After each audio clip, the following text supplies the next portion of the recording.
Nagyon nagy szeretettel üdvözöllek a sportor.com oktató videójában, ahol a fiók létrehozásának folyamatát fogjuk bemutatni.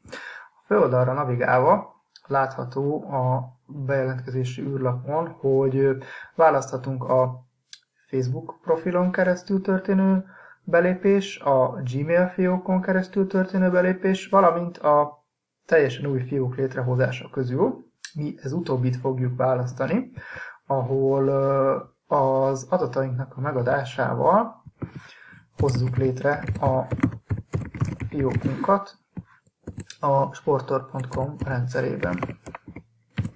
Itt meg kell adnunk az e-mail címünket, keresztnevünket, vezetéknevünket, megadjuk becenevünket, kiválasztjuk a nemünket, megadhatjuk születésnapunkat,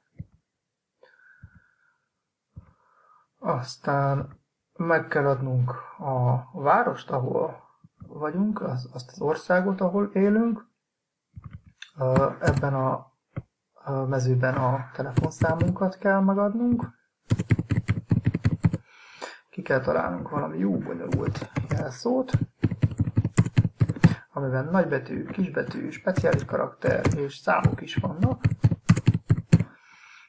Ki kell választanunk azt a játékot, amit szeretünk játszani, aminek a meccseinek a szervezésére a rendszert használjuk. Én most a teniszt fogom kiválasztani. Feltölthetünk képet mégpedig a webkamera segítségével, de elengedhetetlen az, hogy az általános szerződési feltételeket, adatvédelmi irányelveket és a sütiket jóvá hagyjuk. Ezeknek a boxoknak a kipipálásával tudjuk megtenni.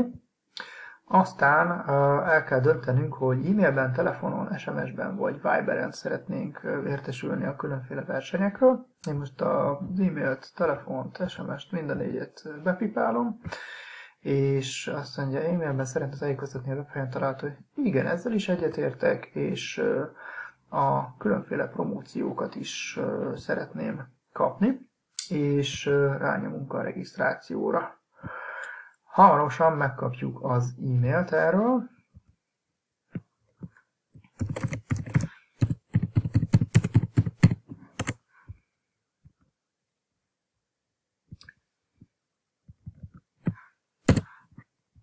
És az aktiváló e-mailre kattintva már birtokba is vehetjük tenisztor.com-os fiókunkat.